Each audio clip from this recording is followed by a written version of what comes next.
Paranoid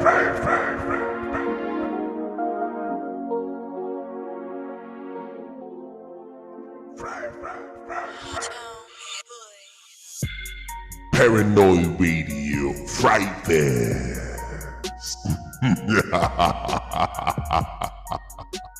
Kiss. Keep it simple, stupid. Paranoid. Tell me, boy.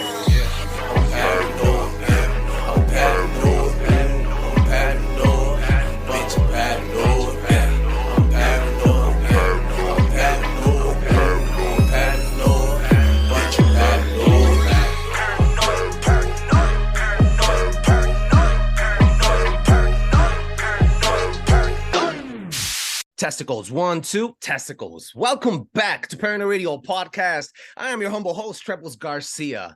Ladies and gentlemen, I have an amazing episode lined up for all of you guys, and welcome back. This is Fright Fest, October 2023, our third annual Fright Fest. I want you to take 5 minutes of your time, 5 seconds of your time, and go to Apple Podcasts and drop a 5-star review on Apple Podcasts. This allows other people to enjoy the show as much as I enjoy making it. Ladies and gentlemen, please allow me to jump in from the deep end of the pool and set the fucking mood. Originally used to transform cheap solid metals into solid gold, this medieval forerunner sits at its highest form today. Possessing power over secret societies and mainstream dogmas, alchemy, its five elemental forms have given birth to secret societies and even worse, societies with secrets. Not to mention the ancient knowledge and power that symbols have on your subconscious, but most importantly on your behavior today. We have stumbled and harvested elixirs to wealth, health, and in many cases, influence and power over lost souls for the entire existence of written human history. To dismantle the thin veil between occult, alchemy, and symbolism, it is my humbling pleasure to summon and share my platform with podcast host, creative director, researcher, historian, armchair occultist, and last standing homunculologist, Juan Ayala from the Juan on Juan podcast show. Welcome, Juan. That was sick, bro. Love that. Thank you for having me. Thank you for being here and spending your time and your knowledge with our listeners. Dude, please let us know where people can find you and Juan on Juan. So your first name is Juan, and you're only Juan. You're only Juan in a million. People could say that you're Obi-Wan Kenobi. I'm the chosen Juan, bro. There it is, dog. There it is. Where can people find you, dude? What are you about? So my podcast is the Juan on Juan podcast, and the reason for that is because I didn't have a name. I thought I never liked my name growing up, so I figured I'd make fun of it while embracing it. And so the Juan on Juan the Juan on Juan podcast was born, and on it I struggled to find my footing at first. I didn't know I was gonna get this far. I didn't know this many people were gonna be listening to me, but here we are 4 years later. And on it, again, I'm a regular guy. I'm a researcher. I like to have interesting conversations. And on my show, I really focus on occult symbolism, esoteric subjects, right? Occult in general. And lately, I've been dipping my toes into alchemy quite a bit. And I'm known for this little aspect of alchemy that is called the homunculus. So I am one of the last living homuncologists in existence. And I actually have an homunculus. Let me find it here real quick. The homunculus owner's manual for those that want to learn about the history of the homunculus. This is by, you had Paranoid American on not too long ago, so shout out to Thomas, and it was by him. And here we have 33 pages of homunculus lore and goodness on there. But yeah, on my show, honestly, I talk about whatever I find interesting, and I've gotten this far, and we'll see where it goes from here. But yeah, dude, you can find me at tjojp.com. Any major podcast platform, Google, Spotify, all that good stuff. I'm also on YouTube, Juan on Juan podcast on there. Just type it in, and I'm on there. I'm surprised you're still on YouTube, dog. Bro, it's alchemical. I've got it down to a science. So if you like, I can share that with you after. But yeah, it's all about being able to, right? These alchemists, they were hiding things in plain sight. And once you're able to dupe the system and make it work for you, why not be where the people are at, right? And exist within the people who are trying to take you down all at the same time. So it's alchemical, bro. I would love to understand that a little bit more. So please do share that with us. And also, ladies and gentlemen, make sure you check them out on the Juan on Juan podcast on all podcast platforms. Now, Juan is here to freaking bring some light and open the gates of heaven for once. I shout outs to Paranoid American came and blew it the fuck up, dude. He had an amazing show. He gave me briefly, he kind of just teased me with the whole homunculus thing. But right before we jump into that, I want you to tell me a little bit about transmutation through alchemy, dude. I want to hit there because I've seen your notes, and transmutation is big. I have an idea what it is, but I would want you to explain it to us and the listeners, please. So this is a topic that when I first started diving in, it's tied to the occult because it essentially is occulting sacred knowledge, which is what all secret societies and the people who are in power, right? These elitists, they all want more power, right? And through power, there's going to be secrets that you need to share to get that power. So alchemists essentially were a form of secret society that had a certain piece of knowledge that they believed that only a certain group of people could have throughout history. And that's why whenever you look up like alchemical plates or whatever, it's going to be very hermetic, very symbolic and shrouded in mystery, because even till this day, they're still cracking codes of what they could have meant. And alchemy, I'm going to read here from Walter Bosley, one of the lines that he had in this book. It's called Latitude 33, A Key to the Kingdom. It's a very interesting book. It's a quick read. And in it, he talks about alchemy, and he says alchemy has 4 categories or levels: physical, biological, psychological, and transcendental. And that's what I love about alchemy, because it quite literally is all those things and more. But at the front of alchemy, you have the turning of lead into gold, right? How you were mentioning earlier, metallurgy. So turning base metals, copper, all those things, and turning them into gold through this alchemical process of transmutation, of projection, which is essentially purifying a metal to its highest potential. Now, that is the exoteric. So exoteric is what they put out there for the regular person who is on Google, who is going to just Google it real quick. It's like, oh, what is alchemy? Oh, okay, it's just turning base metals into gold. Well, it's not as simple as that. And when I first started diving into this, I was like, why is, my whole show, why are symbols? Why is symbolism a thing? Why does it have an effect on our subconscious, on our psyche, on our well-being? When you see a combination of symbols together, and you can name it impacts you, right? Any symbol throughout history, during World War II, where they took that one symbol and they turn it into a bad thing. Huge. Yes. Yeah. You take that freaking, and you flash it in front of a certain group of people, and they're going to lose their mind. And it's game over. Just a symbol, but the symbol has such a powerful resonance behind it that it's not a physical thing, but you feel it like psychologically, and it's like, you feel it in your soul. It's engraved. Yeah, it's engraved. So when I started looking up this whole alchemy bit, I wanted to understand it, and the more I looked at it, the less I understood it, and I still don't understand it 100%. Get the fuck out, dude. But oh man, I have a somewhat grasp on it. And so essentially the secret of alchemy, and this is what I love about it, because then really you talk about the paranormal and all that stuff, but essentially the secret to alchemy is the working and being able to dissolve into the 4th dimension and I'm going to read from Fulcanelli, the last greatest alchemist. And from this quote, the precursor to the CIA actually went looking for him in 1930 something. Okay, so we have this idea. Fulcanelli was this sort of, and I'm going to explain, this immortal being that, right, Count of Saint Germain, this person that you see throughout history multiple times. And it's essentially because they achieved the magnum opus that's attributed to alchemy. And he says he revealed the secrets of nuclear power 5 years before the Manhattan Project. And that's why the government went looking for him. And the quote goes, this is an appearance of the elusive last greatest alchemist, Fulcanelli. And he goes, he's talking to this guy, Jacques Bergier, and he goes, "You're on the brink of success, as indeed are several others of our scientists today. Please allow me. Be very, very careful, I warn you. The liberation of nuclear power is easier than you think, and the radioactivity artificially produced can poison the atmosphere of our planet in a very short time, a few years. Moreover, atomic explosives can be produced from a few grains of metal powerful enough to destroy whole cities. I'm telling you this for a fact. The alchemists have known it for a very long time. I shall not attempt to prove to you what I'm going to say, but I ask you to repeat it to Mr.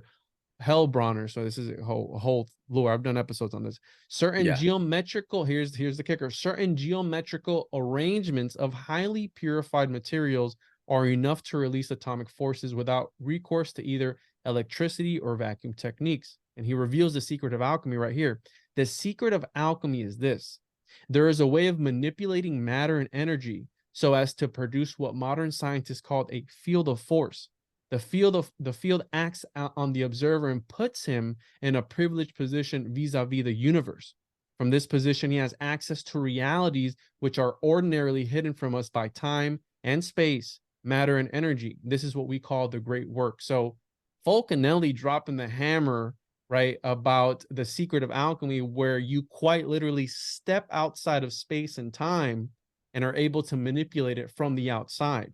And that's what the elitists that practice alchemy, there's a reason why Rudolph II had entire courts of alchemists trying to produce the Philosopher's Stone, right, trying to crack the code of alchemy. And there's, right, John Dee, Queen Elizabeth's astrologer. He was also very that's something too. I'm sorry I interrupted, but every billionaire, hidden elite, the people that we don't know, the biggest investors, bankers, they're not only following astrology to the T, and this, I've been seeing this a lot lately, numerology, and then the magic, the dark magic, the rituals, the blood sacrifices. That's almost a satanic. I want to say it. You have to call it something negative, right? You have to use the word satanic. So yeah, it really connects with what you're saying.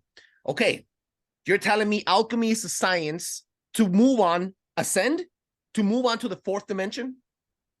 Yes, it's a philosophy, it's a religion essentially, and you're able to, through again, there's multiple layers of alchemy. So you have the practical alchemy. So think of the mad scientist in his lab working with all the beakers and glasses and fire and everything. And through that practice, when you achieve the transmutation, the great work, the magnum opus, how the lore goes is that the light from that reaction, the light from you turning lead into gold, the light from that reaction purifies your DNA and you turn into what they call a homo luminous, and you become a light being. You step outside of reality and you dissolve into the ether and you become this immortal being, which they say the Count of Saint Germain was one, Basil Valentine, Nicholas Flamel. You have Fulcanelli being one of these ascended masters. And the interesting part about that is that these masters that exist outside of space and time, they're always watching. And the reason he says here, you're on the brink of success, as indeed several of our scientists today, is because these ascended masters, these immortal alchemists, they're outside of space and time observing those alchemists who are trying to achieve the magnum opus. And when they're on the right track, they will peer into this reality and give them like a thumbs up, like, listen, you're on the path. Getting warmer. You're getting warmer. You're getting warmer. And it reminds me of, right, because you talk about these wealthy billionaires, right? JP Morgan, he says, millionaires don't use astrology, billionaires do. Yeah, I heard that before. Yeah. if you read I'll have to find the book and I'll send it to you after. But there's a book on the origins of money. And money, if you follow the Knights Templar, which, right, they were worshiping Baphomet, this entity, right, this demonic entity essentially that was giving them the secrets of alchemy essentially. Well, that they gave birth quite literally to the modern day banking system, which is you deposit here, you get it over there, and then in the meantime they can give your money to somebody else and charge them interest for it. So they were allegedly, according to the lore, they learned that through a pact with this demonic entity that was like, hey, listen, I'll teach you how to make infinite amounts of gold. If you give me your soul, you spit on the cross, you denounce Jesus, etc., etc. And they funded the building of all of these cathedrals everywhere, like all these cathedrals where they don't know where all the gold came from to build the cathedrals. But not only that, but according to Fulcanelli, they hid the secrets of the great work within the art in these I cathedrals. fucking told you. Yes. Oh my God. We just did an episode. Sorry I interrupted again. Got excited. So two things you mentioned. Federal Reserve is connected directly to The apocalyptic, creature of Jekyll connected Island, to the Bible. It's directed. You know who broke this for me? Dr. Laura Sanger last year came through, demolished it. She fucking broke down the Hebrew words to what is this modern day Federal Reserve. And I've always told you guys, we are connected and we are actually still enslaved today. Slavery didn't go nowhere, bro. We're more enslaved now than back then when they were whipping black people for cotton. This is fact. Okay, now check this out. Check this out. You mentioned something else. What was the last thing you mentioned? The cathedrals. Dog, acoustic properties. This is all the art, the knowledge, everything's on the walls. It's on the art. It's on the pixels of the mosaics, the mosaic glass. Everything is connected. This is why when you go to church and then you come out of church, you feel like less emotions. You feel like a weight was lifted off of you. Like if you were spiritually touched by the whole. Now I'm using these quotation marks in the air, not because I don't believe in God, but because I am not a religious person. And we just bashed on man-made religion recently. It's, and it's also manipulation. They manipulate your emotions. They manipulate the way you think. They manipulate the way you behave. Not only through Fed, and they got you paying money that you borrowed, that you worked for after they got taxed. So they're taxing you to get it. They're taxing you to spend it. They're taxing you to own it. And then they still have you manipulation buying the things that they only want you to buy. You can't even collect rainwater in California. It's fucking illegal because they only want you to buy these pieces of shit. You see what they got you coming and going, dog? Straight up. Bam. Sorry, I just gotta say that. Any exchange of energy is alchemy, and the monetary banking system, the child sacrifice, if you will, is the sacrifice of the generations to come, because our children and our children's children are the ones we're sacrificing. That's the sacrifice, because we're all the debt that's incurring, they're going to pay for it. The damage that we've been doing to our earth and all that, they're going to pay for it. So that's the sacrifice, and that's the offering essentially. And this entity that they were negotiating with was like, yeah, I'll teach you the secrets of the secrets, the archetypal Faustian pact, which is the deal with the devil, where he's like, yeah, how much are you willing to give in order for you to learn all the secrets in the universe? Well, spoiler alert, it's your soul. So you give this entity your soul, and it's like, all right, we're going to reveal to you everything. And I think that a lot of these people in power, according to the origins of alchemy, because it gets biblical too, according to the origins of alchemy, it comes from the Nephilim, from the fallen ones, from these fallen angels, because the watchers, if you will, because the watchers, the reason that the watchers are watching, what do you think they were watching? They were watching the divine alchemist, which is God, at work, transmute reality into existence. So they knew the secrets. And when speaking you into reality with vibrations. Exactly. And that's why this is, again, for the uninitiated, it says one thing, but for the initiate, it says something completely different. And the reason I say this is because in the book of Enoch, and again, the first of Enoch, you have the first of Enoch, which is some people, there's some canon, right? There in some Bibles it's canon, but the second and third. Who makes it canon? Who made it canon? These monks that only they were able to keep the scripture, and only they can translate the scripture, because then back then people, it was a privilege to learn how to read, right? So they're the keepers of this fucking knowledge. No, I agree with you on that. And at the end of of third Enoch, and especially in there's chapter 33 as well. I haven't read Enoch. I got to jump on that one, dog.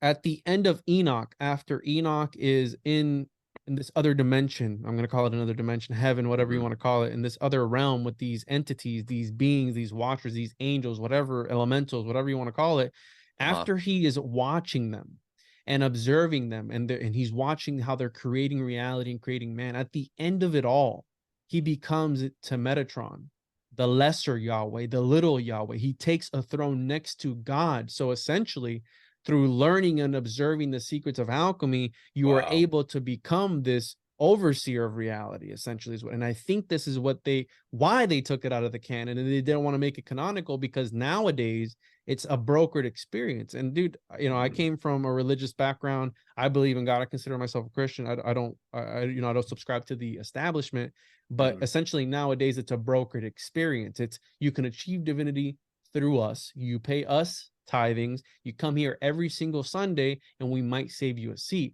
Well, the people who were the alchemists, who were the Gnostics and all that stuff, they preached that, like, hey, listen, you don't need to go anywhere to achieve divinity. Like, you can achieve divinity through your own self.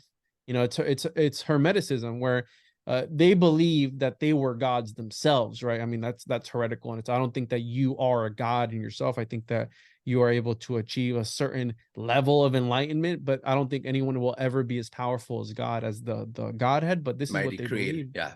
They believe that through learning, through reading, through gnosis, which is whatever sacred knowledge is to you, you could achieve this level of enlightenment and become this light being, this deification of the man. And that's how you get the as above, so below, the microcosm versus the macrocosm, because they believe And that again, the symbolism, the fucking yeah, up and down. Yeah. Baphomet, you see that in the Baphomet symbolism. And they believe that through understanding yourself, you could understand the bigger picture, the universe itself, because they believe that within you was a universe, in a sense. The universe is experiencing itself. Absolutely. Exactly. Yeah. You So you know, get all that thought from that. yeah, I have a theory where I mentioned this in a couple of shows, in a couple episodes on our show, where I have a theory where we are light beings. You know, colors are only vibrations that your eye captures. And the color green, it's a deep color, and it's the color that we see the most. We see more shades of green than any other color in the spectrum. What happens when you throw white light into a diamond? You see the color rainbow spectrum come out. Light goes through every dimension, is the only thing that you will never reach. Light speed, again, something unimaginable, something that because of the G-force, you will never be able to fathom or even survive.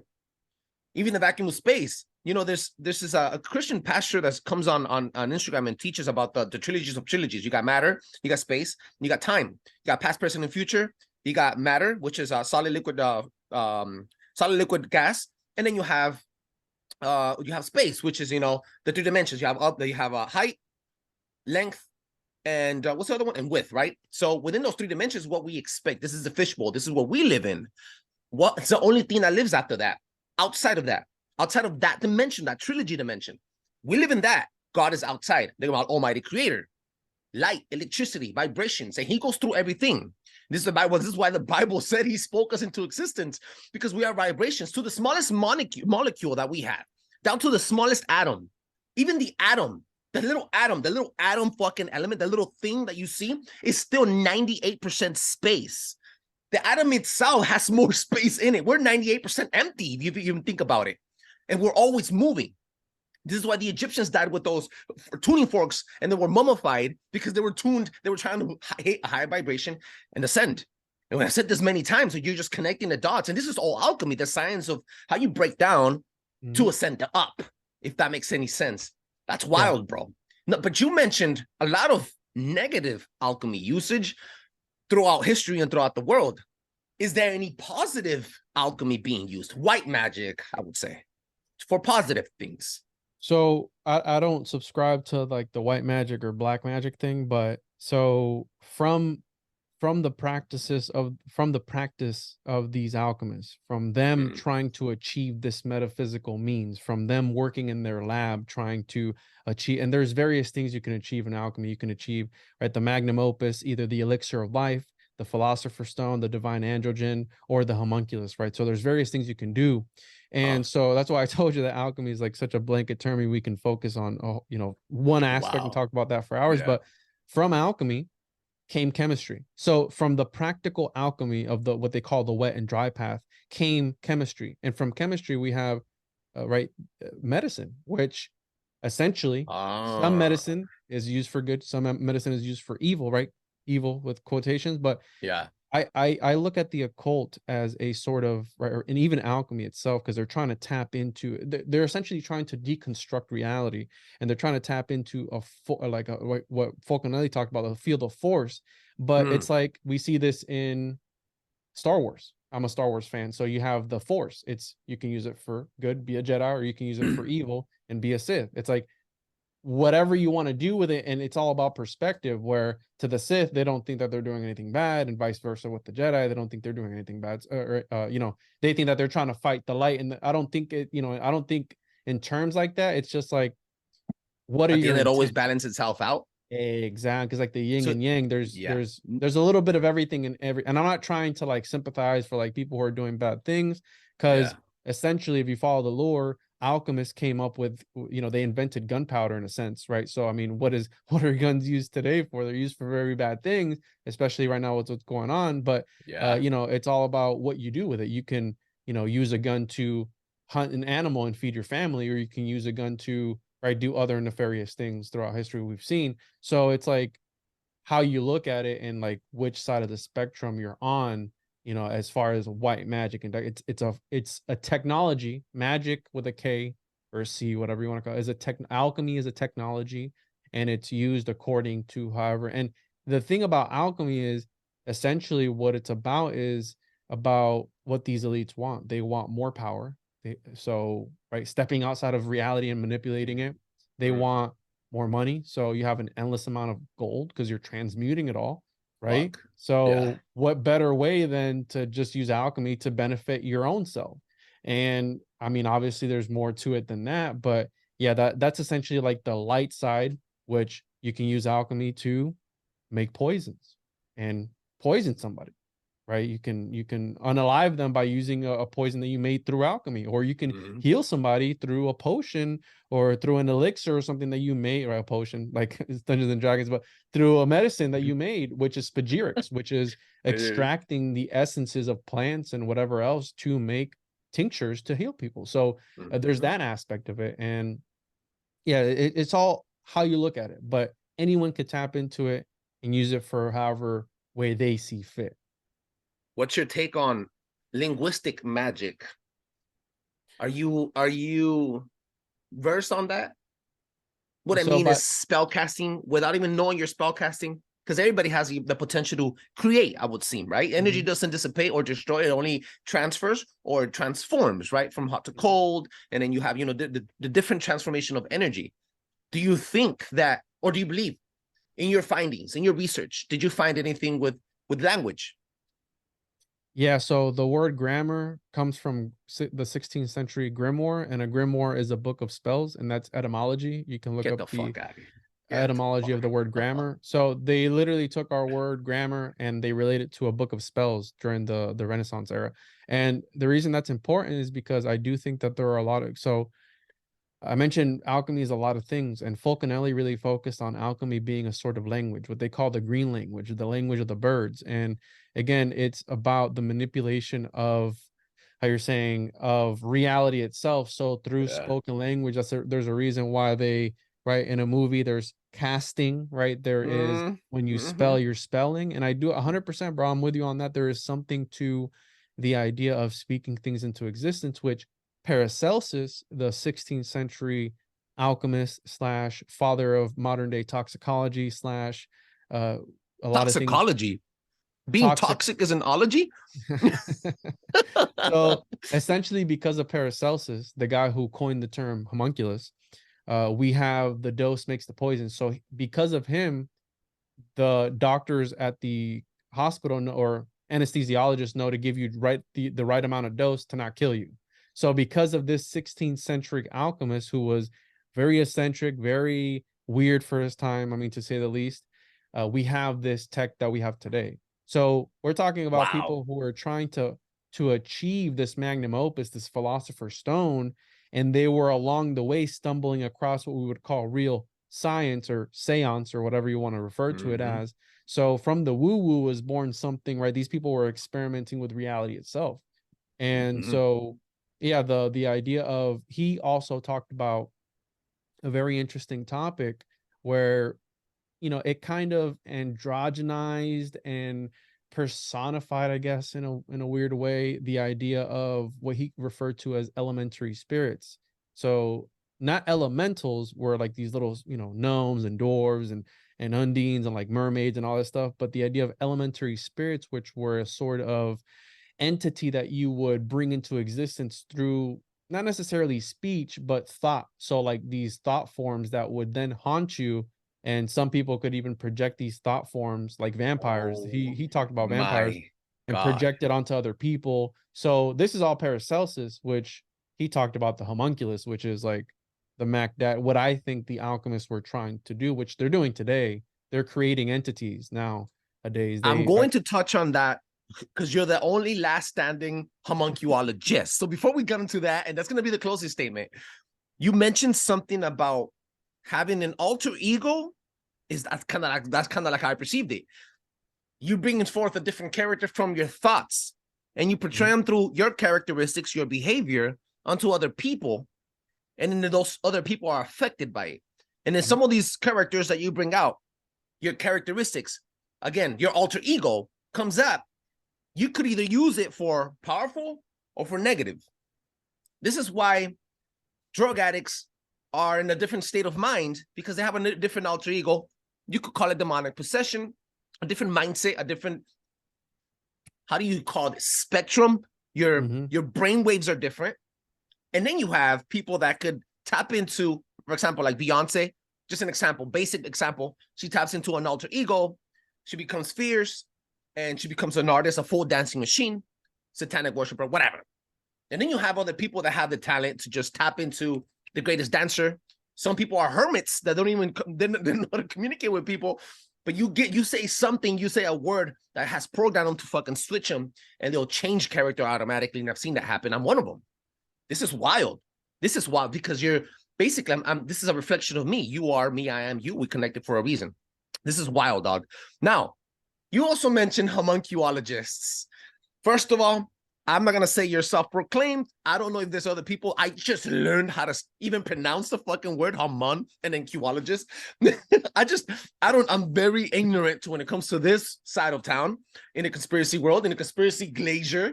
But tell me about it, bro. What makes you the last standing homunculologist? And throw me a boner here, dude. You got to tell me something revealing. So I'll say I'm one of the homuncologists, and to just give you a context on how deep the subject goes. I don't know if you've heard of the YouTube channel Mind Unveiled. I did a collaboration with him, and I ended up helping him, and it's a 10-hour video. So it's on YouTube.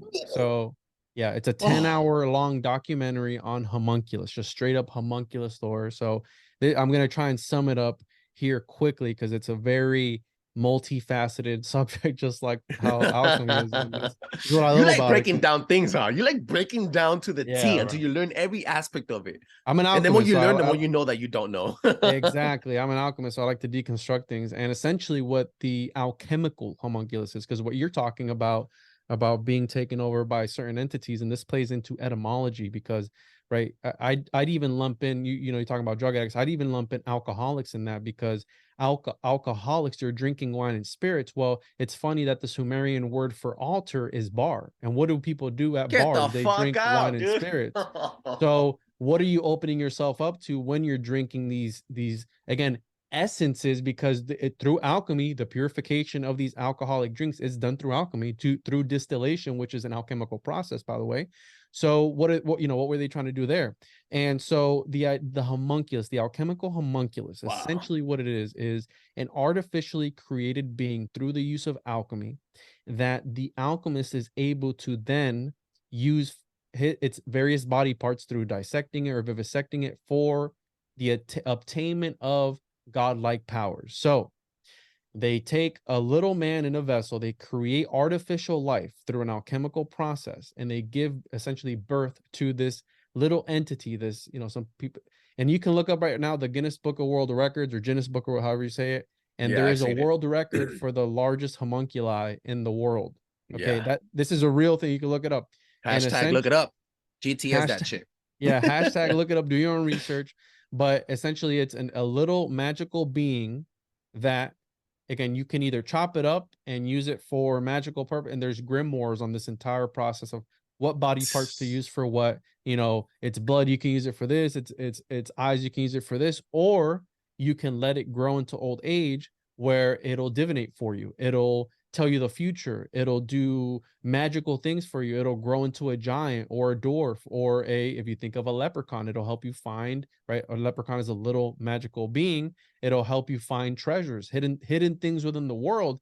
And that's fine, that's the 16th century homunculus, but I've researched various versions of the homunculus, and it goes as far back as Jack Parsons, the father of modern day rocketry, with the founder of Scientology, L. Ron Hubbard, the Babylon working ritual that they were doing in the desert following Aleister Crowley's homunculus Crowley's a recipe, beast. essentially. He's the They beast.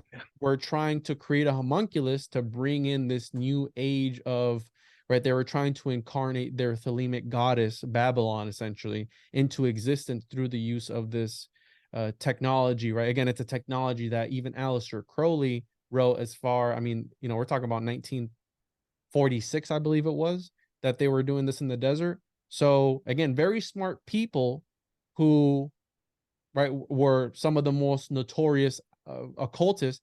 They were using this technology to bring things into existence. So there's something to be said about that, right? The father of modern day rocketry and the founder of Scientology were doing alchemical, Enochian, occultic rituals in the desert to try and bring into an incarnation this Thelemic goddess being entity into reality. So mind you that Yeah.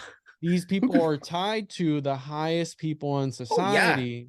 So Elites in their own class, domain, in their Yep. own ecosystem. Dude, Yep. Aleister Crowley himself opening portals at the Cecil Hotel here in downtown LA. The dude is wild. I did an Aleister Crowley episode. Motherfucker, dude, I found so much shit. Not only he fucked his own maid at 14, 15, he called himself, his mom called him the beast or whatever. That's just the beginning. He became a fucking highest elite member of the Dawn, and what's it called? The Morning Dawn, Golden Dawn. He was part of the Illuminati, he Masons, and he was lusting for more magic. Sex magic alone. What's this thing that you eat? Kitchen food with dinner with body parts. It's called, what's it called? Fucking cooking, spirit cooking. Bam, dog. He was king of all this shit, dog. So yeah, man, wild shit. And then you put all these people together with that type of knowledge, break down all different types of alchemy, different elements. And there again, these are elite guys in their own domain, and they operate in a higher fucking brain length. These guys are gonna bring forth a lot of shit. They fathered a lot of the things that are still alive today. Yes. Not only through pop culture, but on everyday consumption of shit. Not only the food, I'm talking about music, you know, the 808 bass, everything. That's a magic, because it's making you behave in a different way, and it's breaking through your element, through your brain. There's different sounds and acoustic properties to everything. Again, I mentioned the colors. This is why the color red makes you hungry. This is marketing, everything. They have dissected all this knowledge down. And again, they're the keepers of all this knowledge. Not because we don't speak Old English or Hebrew or Latin or ancient Greek, but it's because they're the ones that are teaching it to us. And we're just consumers. You don't understand it. Yeah. So you know, they hide it in plain sight when they tell you about quantum computer and quantum entanglement. They're speaking about alchemical terms that the alchemists were using back then. And I mean, even today, I got tagged in an article where they created an entity that has no mother or father. I mean, if that's not a homunculus, then what is? And what are they waiting for? Are they waiting for like this big disclosure? Like, yo, by the way, let's say, you know, the 85% of people in society who don't have an inner monologue. Yeah, those people, some of them might have been artificially created. It's like, but then they were debating the ethics of the homunculus back in the 14th and 15th century, where they were like, hey, if I create this homunculus, did God die for this homunculus? Does the homunculus have a soul? What a fucking question. Like, is a demonic entity going to take over this empty vessel? Because essentially there's some lore where certain scholars say that the homunculus was an artificial demon, and AI. there's other yeah, exactly. And you have other aspects like the golem, which is essentially it's not a homunculus, it's an artificially created being through magic, but a golem is a little bit different. It's more like a cybernetic AI. It's born fully grown. It only does one thing. It's like the archetypal Frankenstein story where your creation goes out of control. So it's a little bit different than the homunculus, but it's essentially the creation of an entity or a being, an artificial being, through the use of magic. Which, don't they have freaking golems and ghouls on top of all these cathedrals also, like gargoyles? Gargoyles. So I wouldn't say that's a golem, but that's more of like a guard, right? They say it's like a guardian entity. Why would you have those type of animals on a cathedral that depicts holy saints? And see, this is the fucking thing, dude. Fucking hey, I forgot to mention that on our biblical episode. Going back to that shit, fucking rewind. Well, to touch on real quick the biblical aspect, and this is why, again, I think that a lot of stuff has been occulted from us, and I'm translating currently like different works that has in relation to alchemy that haven't been translated, and the concept of the book of Genesis and how the book of Genesis allegedly conceals the truths of making the Philosopher's Stone and achieving the magnum opus. So essentially, the book of Genesis, there was various alchemists writing commentaries on it because they saw that the book of Genesis, because you talked about speaking into existence, the book of Genesis held the secrets. So it's like, what have they been occulting from us from the very beginning, hidden in plain sight since 1611, where King James did his whole King James version? It's like, put his thumb down. Where there is alchemy hidden within the biblical story of just the Noah's Ark and all, and I've done episodes on this, and also the idea that there are chemical secrets hidden within the actual text of the original versions of the Bible. So again, it's multiple layers, which is part of alchemy, hiding things in plain sight and occulting them over other things, and it's just like layer on top of layer.